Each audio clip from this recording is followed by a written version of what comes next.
Euzubillahimineşşeytanirracim. Bismillahirrahmanirrahim. Elhamdülillahi Rabbil alemin. Ve salatu vesselamu ala Resulina Muhammedin ve ala alihi ve sahbihi ecmain. Cenab-ı Hakk'a sonsuz hamdü senalar olsun. Böyle hayırlı bir faaliyetin, bir hizmetin içinde bulunmamızı nasip ediyor. Biz ecdadımızla hep gurur duyuyoruz, iftihar ediyoruz, onlara dua ediyoruz. Ama inanıyorum ki bugün bu millet torunları olarak bizlerin yapmış olduğu bu fedakarlıklar, bu kahramanlıklardan ötürü de ecdadımız bizlerle mahşer gününde gurur duyacaktır inşallah. Gerçekten İslam aleminde, İslam coğrafyasında inanılmaz yaralar var, derin yaralar var. Tüm ümmeti birlik ve beraberliğe davet ediyoruz.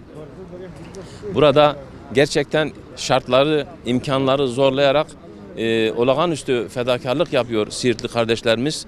Çok kısa bir zaman zarfında 4 tırlık bir yardım konvoyu oluşturduk. Yolun iyilik olsun kampanyamız çerçevesinde Diyanet İşleri Başkanlığımızın ve Türkiye Diyanet Vakfı'nın bu kampanyasını Siirt etabında bizler sürdürdük. Gece gündüz demeden çalışan tüm kardeşlerimize teşekkür ediyorum. Bu desteği veren Siirtli kardeşlerimize teşekkür ediyorum. Tır konvoyunu bizlere tahsis eden, hiçbir maddi karşılık beklemeden bu fedakarlığı yapan kardeşimize teşekkür ediyorum.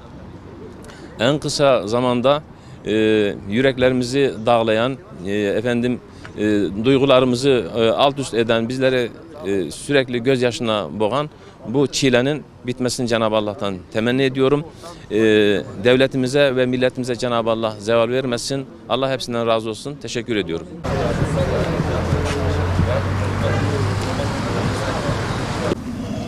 Ya Rabbel Alemin, yüce kapına açılan elleri, sana yönelen gönülleri, senden af dileyen müminleri huzurundan boş çevirme ya Rabbi. Bizleri Müslüman kıldığın için, şanlı ecdadın torunları kıldığın için, bu güzel hayır faaliyetlerinde bizleri istihdam ettiğin, bu fırsatları lütfettiğin için sana sonsuz hamdü senalar olsun ya Rabbi.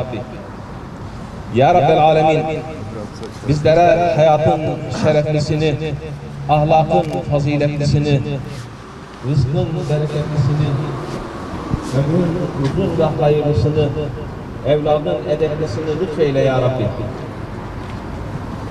Fayda vermeyen ilimden, senden korkmayan kalpten, doymak bilmeyen nefisten, kabul olunmayan duadan sana sığınırız ya Rabbi.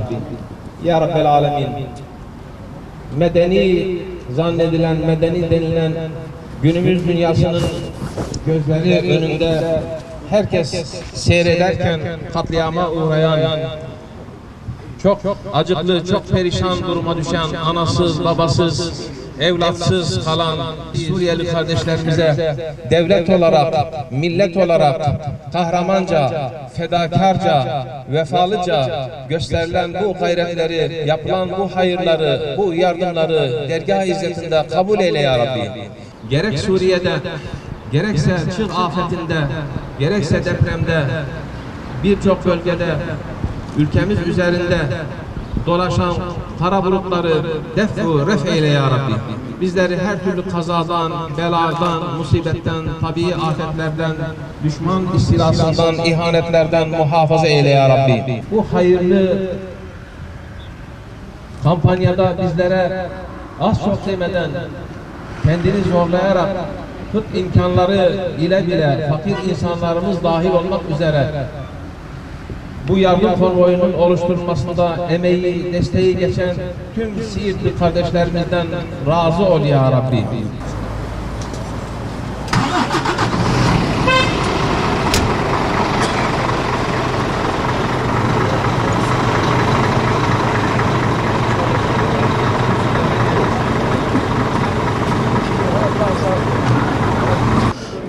Siirt İl Müftülüğü ve Türkiye Diyanet Vakfı Siirt Şubesi'nin düzenlediği İdlib için yolun iyilik olsun kampanyasında 4 tane yardım tırı göndereceğiz inşallah İdlib'e. Siirtli hayırseverlerimizin, kardeşlerimize emanetlerini inşallah bugün yola çıkarak İdlib'li kardeşlerimize ulaştıracağız. Tırlarımızın içinde un, giyim, ayakkabı, ısınma için soba var.